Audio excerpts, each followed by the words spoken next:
Hey, friends, welcome back to yet another exciting episode of Friends of the Squared Circle. I'm your host, Crander Q, a.k.a. my real name, the number one beard in pro wrestling podcasting. Now, Hennessy, that is a self-proclaimed title, so no one can take it away from me. It's rigged, I know. But before we jump into our episode with our brand new friend here, let's give a huge shout out to our sponsors of Inside Out Nutrition for all your healthy shakes and teas out of Spooner, Wisconsin, as well as Superior Creations. Get all your custom tumbler needs there as well. And Darren Corbin. Yes, Darren Corbin sponsors this podcast because, well, I mean, two gingers, forming an alliance here. But we're not here to talk about him. We're here to talk about Hennessy Williams. How are you doing today, sir? I'm doing very well. Perfect. And we're here to dive into your wrestling fandom. Some new friends will be wrestlers or fans coming on here, folks. So we're not going to dive too much into his career because that's every other podcast. We want to stay on topic of the fandom, of the Friends of the Squared Circle. So we're just going to dive into it. What is your first earliest wrestling memory? Oh, man. I got the pretty face. So I'm a little bit older than I look, but I won't say what it is. It'll probably give it away by what I say, which is I remember a Junkyard Dog toy that my mom got me. And then, back then, wrestling, it was very sporadic when it came on TV. So, it wasn't like, unless it was Saturday morning, it wasn't like, let's turn it on and let's watch wrestling. Just whenever it came on, and I gravitated towards Junkyard Dog, Coco Beware, Bad News Brown, early Bret Hart, when he was with Jim Neidhart. Okay. So just in that area, the golden age, as they call it. Now, you said you gravitated towards the Junkyard Dog, and I know I've had a few people who have told me they were actually afraid of him. So he didn't scare you when you were a kid, doing the thump and barking and, all that stuff? That's a lot of the stuff I do. You know what I'm saying? When I'm in the park, when I was playing football, when I was playing basketball, I do it all myself. So he was just somebody I looked up to because, there wasn't a lot of representation then. And, he was the representation, honestly. Him, Tony Atlas, I'm probably missing a few people, but those were the people that I remember the most. But, yeah, he never scared me. Yeah, the only reason I'm afraid of Coco Beware is because I don't like birds. And he's doing actually a signing here next month in the cities. I'm like half tempted to go for a day trip. But I'm like, if he's bringing the damn bird, I don't want my picture. Like, I'm not standing next to a parrot. Every time I've seen him, he has it. Yeah. Okay. Like, every time I've seen him. Okay. Even when you see him at signing, there's a parrot right there normally. Right next to him. I hear he's one tough SOB as well. Kind of that undercover tough guy that you don't hear a lot about. I know he's gotten a few scraps. I've read back in the dirt sheets and rumors and all that stuff. So you have to be. I mean, all those guys. I mean, I have so much respect for all the people from that age because they truly were. I'm not saying people aren't tough now. Yep. But they truly were what they said they were and what they presented. And oftentimes even more than that. So, if you went to a bar and you tried to mess with them, you were going to pay. You were going to find out exactly what they did in the ring. You were going to get a little piece of it in the bar. Yeah, and a lot of those guys were coming from the pro football leagues. A lot of them now are coming in from say Olympics and amateur wrestling, but those were the I don't want to say man days, but where they were just built different back then. Now it's it's the CrossFit, it's the people that run for fun. I don't know who does that, not me. I'm built like Otis. I got a heavenly body here, built on cheeseburgers and not Diet Coke, but that was the manly age, in my opinion, where, these guys are power lifters, boxers turning into professional wrestling. You know what I mean? So. Right. It's definitely more of they were blue chippers back then, but it's definitely more of a blue chip era, if you'd like to call it that now. Back then it was a lot of, hey, man, you bounce at this bar. You're a big guy. Why don't you come to this spot and train here, or we'll show you this. It was more of a, I don't want to say undercover fraternity, but yeah. And not to say people were on steroids and some other candies back in the day that made them a little bit crazy. I'm sure that had a lot to do with it too. You know what I mean? Especially, you know, guys like the Road Warriors and, you know, a few other ones that hit that candy, as I would say. I mean, there's videos out there, folks. I'm not just making this up on assumptions. It's out there on the internet. Guys like Lex Luger, you know, and some other ones. But yeah. With how much I mean, you know, people wrestle a lot now, but back then, you know, they were wrestling 5, 6, definitely 7 times a week. So, you know, it was a lot harder on your body back then. So, you know, whatever they needed to try to get through that with what they needed to get through it. You know, I'm not going to judge them. Oh, no judgment either. Yeah.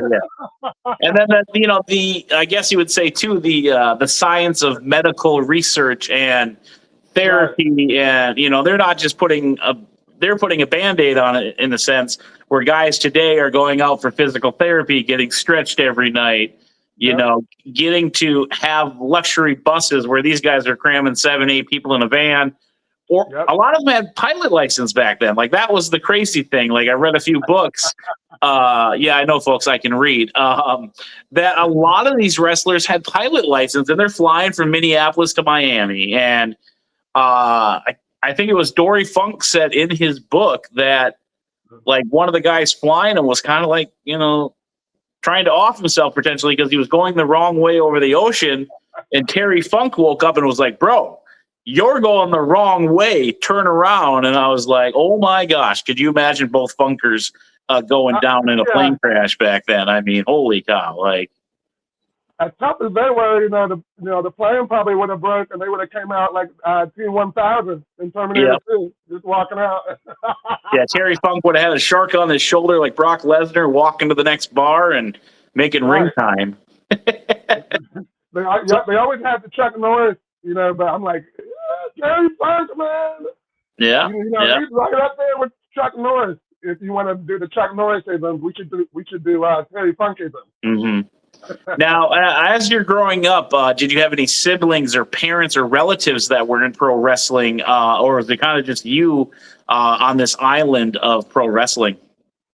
It was just me. I'm an only child. Okay. I spent a lot of time in my room with my my wrestling toys. Having them come out I had everybody. I had all those. I wish I had kept them.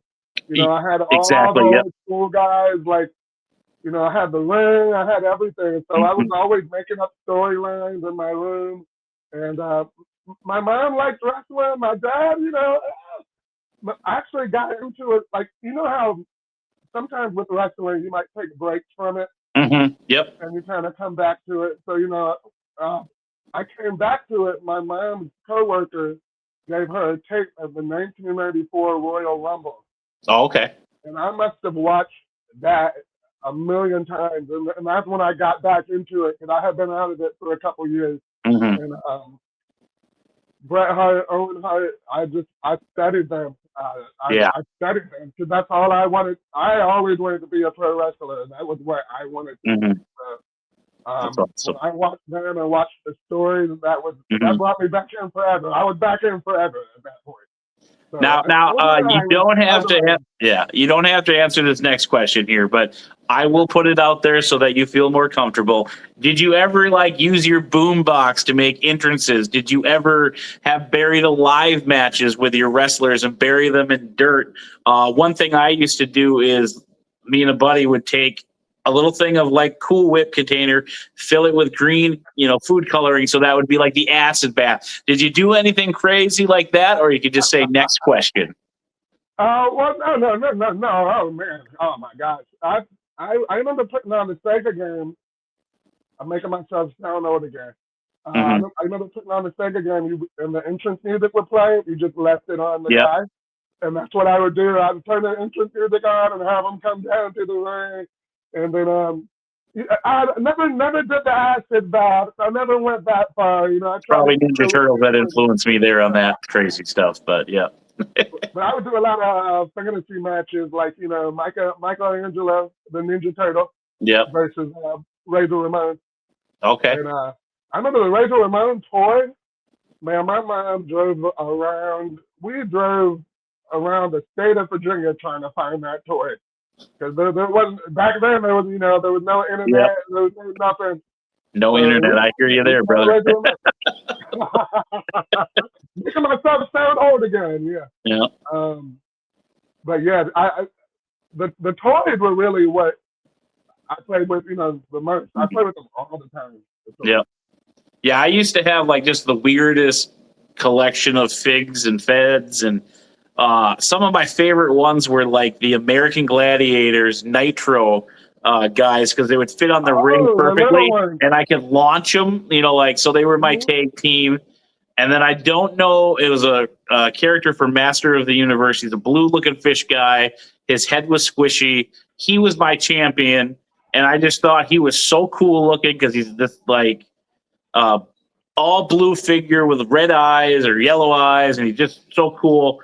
And then Space Jam soundtrack, hit him up, hit him high, hit him high, hit him high, hit him low, hit him. That was my entrance music for whatever this blue dude was, and he always had the belts. Like, that was my go-to fig. No one was allowed to use that one. I always picked him first when we dump him out. And I love going to the toy store and I see an action figure with like red marker all in the cracks, and I'm like, that kid had an imagination, for those blood type matches for sure. So hit him high, hit him high, hit him. The Space Jam soundtrack. And that song in particular might be the number one soundtrack. It's definitely top 5 of all time, but that's a great song choice. Yep. That's a great song choice. I don't remember what music. I came out to whatever, but a lot of times I would come out to any kind of DMX. Any kind of DMX. He just gets me so hyped. Mm-hmm. So as you're getting older, we kind of mentioned that you had that pause in wrestling. Were there any other pauses as you got into like middle school, high school? Because usually that's when a lot of the guys and gals kind of lose it because they start focusing on, girls or boys or other sports. Like I kind of lost it there for a while because I really got into video games, more the sports world of like, Madden and stuff. Was there, breaks in there for you once you got towards your adolescent teen years and stuff? Actually, my wrestling fandom got worse and worse. I got older. I started to love it more and more and more. My break was really in like elementary school, where I got my break. Because in 1994, I was still in elementary school in 1994. But as I was getting into high school, that's the attitude era. Mm-hmm. The video games when we had No Mercy and all that SmackDown. So, that's when I was able to get with my buddies, where the most people thought wrestling was cool.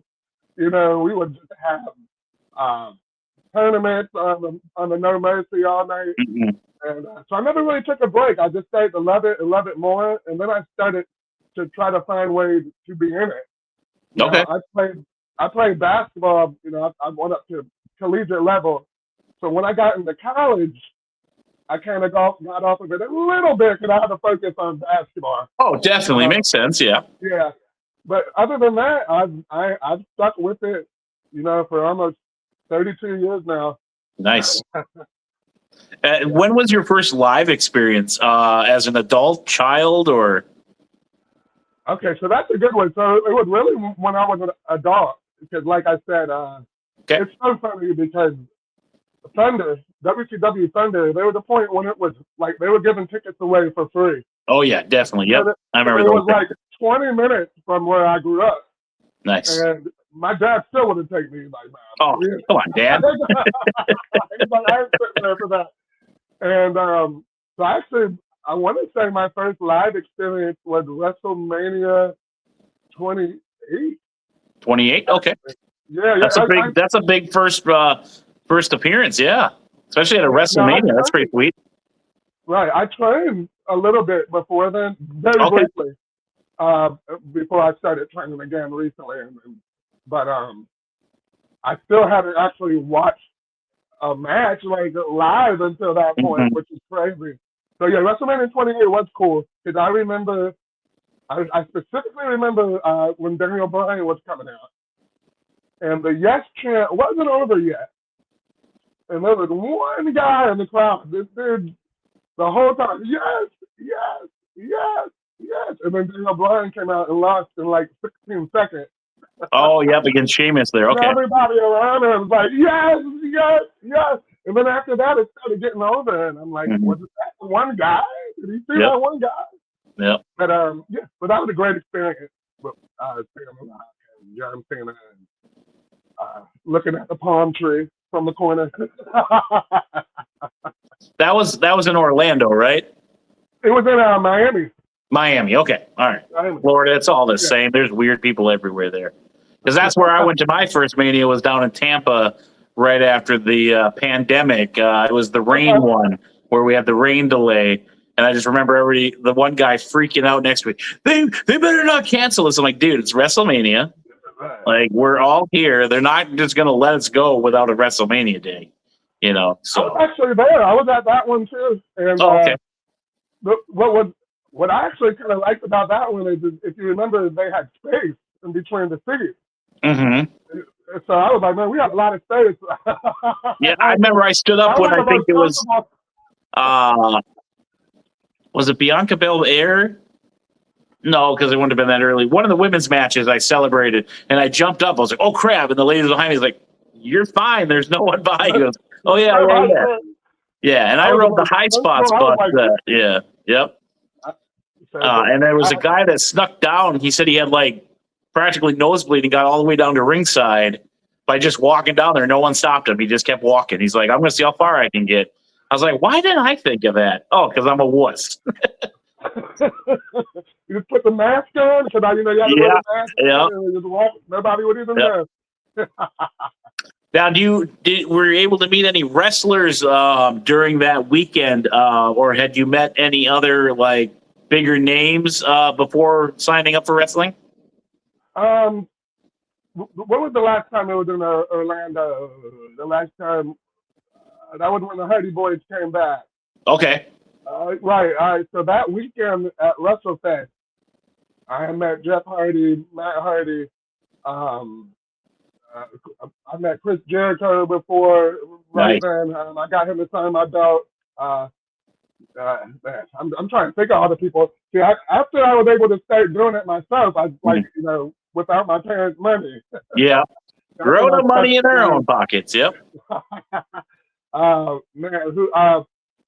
Virgil, God rest his soul. I had a very long conversation with Virgil. Actually, it was like an hour long. It really was like an hour long conversation. We were just sitting there talking. Yeah. And I'm trying not to mic out because I'm sitting there having a full conversation with Virgil. Adam Rose, I talked to for a long time. Mm-hmm. And that was kind of when I'm talking to them was when I made the decision, like, it's time to get into wrestling. It's time to do this. You get one life. And, they kind of drew me into it. And I met so many people that weekend because I made a choice to put all my money into the WrestleFest and not go to actual WrestleMania. Yeah, that's smarter in my opinion. If you've been to one or, want to go to one, like do those meet and greets because you never know who's going to be here today or tomorrow. That's the one thing. Like SummerSlam's coming to Minneapolis. It's like I really don't want to pay $500 for 2 days in a packed stadium when I can go to First Avenue and hit like 4 shows for less than $500 and still hit WrestleCon and hopefully meet the Big Show. Like he's on my list, so I'm trying to speak it into fruit, whatever that word is. It's all stumbling out of my mouth. Fruition, whatever it is. So I can meet him because, like we said, before the days of the internet, like I learned email in middle school, and I used Paul White 1000 as my email, his real name, because the teacher said don't use your real name for the emails because you don't want someone to find you or hack you or something. And I was like, well, I'm going to use one of my favorite wrestlers' name. I was a mark. I still am. Yep. My AOL name was Big Bad Booty Daddy 2000. There you go. At AOL.com. So I changed it to Big Papa Pump 2000. There you go. And they always never correlated the two. You know, I'm telling the teacher, like, this is the same guy. You know what I'm saying? Neither one of those two are me. Now, as you're a fan today, do you resonate more with the independents, WWE, TNA, Ring of Honor, AEW? Where are you kind of leaning, or are you kind of like the total package when it comes to fandom? And there's no wrong answer here, folks.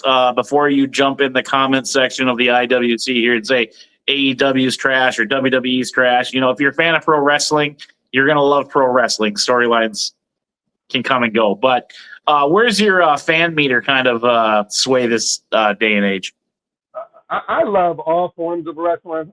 What's funny is I've actually kind of started, especially since I started doing it myself, is kind of towards strong style, watching a lot more MJPW. But I love all forms of wrestling. I mean, the storytelling is what always drew me in. Yeah. And, it's hard to explain that to people who don't watch it sometimes. But the independents people will be very surprised the kind of stories they tell. Yeah. And when you go consistently and actually see these shows on a consistent basis, some of these storylines go on for years. Yep. Because you Tribal Chief, Right. They go down for a million years. So, and then, if you watch, I'm 6'4", 250. So, when I watch the AEW guys, I'm looking at them. I'm like, all right, let me see. They do a lot of moves that I might or might not be able to do. You know what I'm saying? I always really liked TNA. I really always enjoyed TNA. I liked it a lot better when it was a six-sided ring, just because it made it different. Yep. I know that was probably harder to work as a wrestler, but I always gravitated towards that. But any kind of wrestling to me is fun to watch. It doesn't matter. Yeah. Like, I'll be watching a match. It's one of those slow burns that just slowly starts progressing. And then when they start to hit their stride, I feel like that's how my momentum and energy level follows it, where they're just working. And then next thing you know, and I'm just like, oh, it's about to get popping. And my wife is like, oh my God, did you see what he just did? I'm like, yeah, I'm watching, and I have shown her some strong style. She's like, did he really kick him? I was like, yeah, overseas, they don't hold back. I think I was watching where one turned into like almost a brawl in the ring, and he just knocked the guy unconscious. And I was like, oh, that's not good. And then you could see the other opponents just standing there glaring at the guy, not doing anything, but why would you do that? We're on a pay-per-view. What is wrong with you? And you could just see after everything happened, the guy realized, oh yeah, I might have effed up here. It's just like, that's what a lot of people don't realize is they want it. Go ahead. That's all part of it for them. They want it to be real. They want it to look real. And, especially with UFC having come to the forefront in the last 20 years. Beforehand, you could do the Hulk Hogan with the chair where, the Hulk Hogan chair shot where it's like, you can't do that anymore. If you're going to throw a punch, I would trust Hulk Hogan with a chair shot of my wife. You know what I mean? So, not to say that was wrong or anything. I'm just saying that it's a whole different ball game. Oh, yeah. What the fans' expectations are.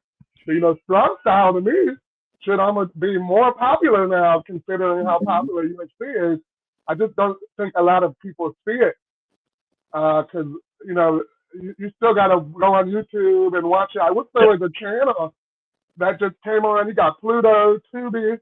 Right. There has to be a way to add MJPW channel to one of those formats. But either way. I think, is it CM4L? I think they have a 24-hour channel on Tubi or Roku. Oh, do they?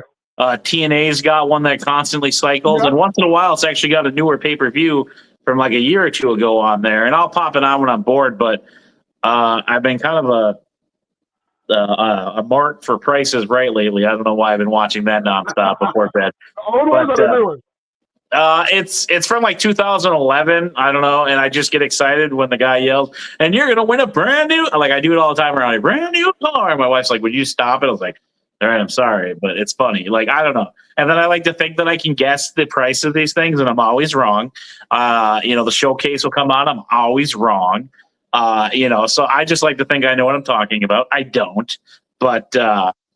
Speaking of that, how do you get your wrestling content now? Then, did you get magazines growing up? You said you played the Sega, the internet? Like, how did you get your stuff? And do you collect anything in that realm? For me, it's autobiographies is my big thing, and then we have a local guy, Superior, Wisconsin here, Otis.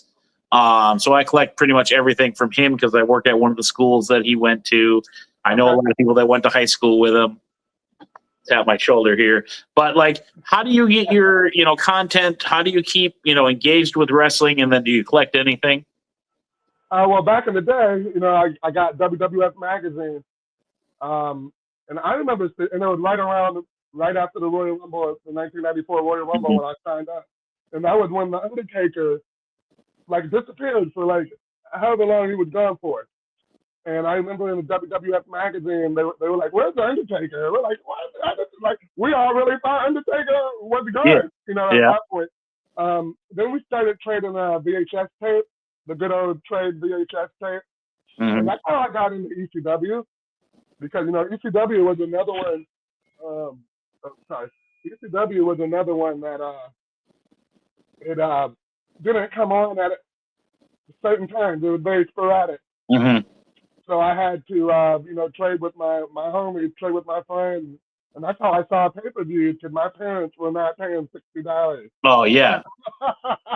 Yeah, definitely. Back then, I had to read everything in a magazine 3 months later. So right. Exactly. Or you have to get that little recap on Raw the next night when they just show the skills. Yep. Yep. They didn't even show the highlights.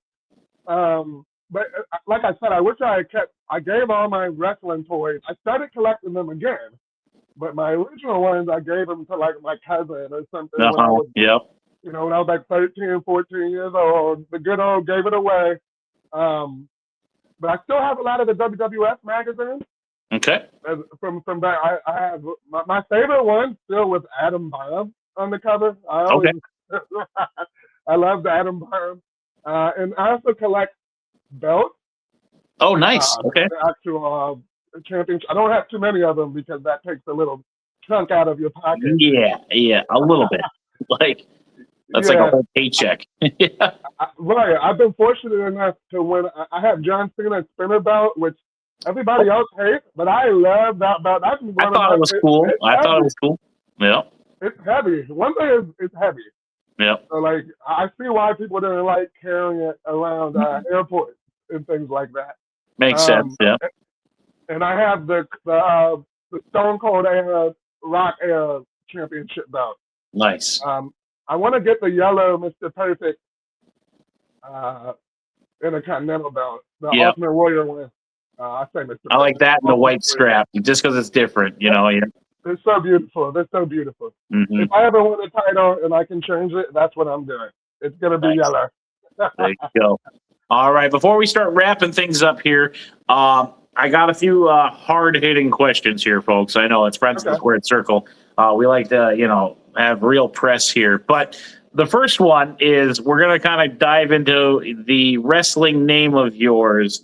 And while you're kind of explaining that, I kind of want you to think of, since it is Hennessy, who are 3 wrestlers you'd like to have a drink with, current, past, or up-and-coming wrestlers that you know of, just to have a quick, 3 guys, 3 gals, however you want to put it. If you want 4, put 4 in there, but who would you like to have a drink with? Well, I got to have a drink with I'm a tag team wrestling guy, and my trainer, Devon Dudley, he was always my number 1 person. So I already got my bucket list. That part is already marked off. But anybody else, I would say Nick Bockwinkel. Yes, that would be a fun one. Yep. Yes, Nick Bockwinkel. And when I do my promos, that is somebody who I think of all the time. He's very concise. very to the point. Chris Jericho Nice. would be another one. Booker T would be another one. And you said 4? So It's your table. You can invite whoever you want. I just say 3 to get you started. A shot of Henny for everybody. That's right. Men on a Mission. You remember Men on a Mission? Uh-huh. Yep. So Mabel and him both. You know, okay. You sit at the table too. I love Viscera. Like, that was one of my guys. Like, I just thought he was so cool with that silver mohawk and just a big mofo. Like, you know, right. Yep. Take a splash from him and see how you feel the next day. Yeah. And then when he did that, when he was like the ladies' man, I was like, you know, they did sexual chocolate. That was okay, but this guy is a whole nother level. You know what I mean? So, yeah. Oh, yeah. Oh, my God. Sexual chocolate Mike Henry. That's another one. Who, you know, that sexual chocolate Mike Henry feel, it's kind of Hennessy Williams kind of started from. That smooth, Barry White kind of thing. I'll throw one more person out there, Razor Ramon, Scott Hall, and then I'll end it with him because I could keep going. Going. He is. I praise him a lot. I know him and Nash kind of got like that vibe that they're rude, but every time I have met those guys, just class acts. And the last time that I got to meet Scott Hall was at that WrestleCon in Tampa before the WrestleMania, and he was just so humble, and he talked to me for a good while, and he just kept talking about X-Pac and how good X-Pac looked, you know, getting clean, getting in shape, how he had to do one more match. And, like, you could just see, you know, the pun here, the friendship between those, how proud of Sean he was. And, like, that has stuck with me of how normal he was. And I just love that memory of every time I've met Scott Hall, he's just been a class act, super nice. Same with Kevin Nash, super sarcastic, but funny and just a cool dude, you know. So, but again, about you, before we wrap it up, how'd you come up with the name? And then we'll kind of where people can find you, and then we'll wrap this up. I came up with the name, you know, I used to use the Talk when I was younger in my backyard wrestling days. I went by the Talk. Unfortunately, I got diagnosed with stage 4 cancer when I was 20. And when I went into a coma, and when I woke up, then it's Hennessy Williams. Essentially, I just kind of became a different person, and I've used Hennessy. Hennessy Williams is me. That's me. I do stand-up comedy, professional air guitar. I do professional wrestling. He's the embodiment of culture, the intergalactic rock star. He's all fun, but he can bust you up if he needs to. And that's what I am. You know, I'm the life of the party, baby. Love it. You said air guitar. Air guitar. I have to introduce you to my good friend, the Titar superstar, Stud Muffin Supreme. I'm telling you, I got to send you a video. Hopefully you don't get too weirded out. My wife thinks I'm weird, but I think he's the greatest thing on social media. He cracks me up all the time with his Titar superstar. But, yeah, we definitely got to jump into a part 2 when you have some more free time here. Dive into more of that wrestling fandom. I want to talk about the air guitar. I want to talk about the stand-up comedy. Let's talk about those belts some more. Because we also have that spin-off show. I know you're new to Friends of the Squared Circle. We're going to start doing Show Me the Collectibles, where people bring on their collectibles and get to show them off and stuff. I would have, like I said, my ceiling collapsed. People know what's going on. You know what's going on now. We're friends now. But, yeah, definitely would love to have you for a part 2. And then one more thing before you get out of here. Do you have anything to say to the world? All I got to say, baby, is this Hennessy Williams is the hypest, deafest brother on the block. And there ain't nobody who's going to step into the ring and defeat me, because a tall glass of this Henny, baby, is a bad night for you. Love it, love it. And folks, if you want to be just like Hennessy and be on a future episode of Friends of the Squared Circle with me and my friends, look no further than Facebook, YouTube, TikTok, Instagram. We're everywhere except for all those secondary sites. Don't forget to follow our sponsors, subscribe to the YouTube, check out our Patreon where you can get this episode early next Monday. If you're listening to this on Patreon, I appreciate it. But it's your boy, Crander Q. Crander Q out. And then I can never find the in button. This is always comical. Here we go.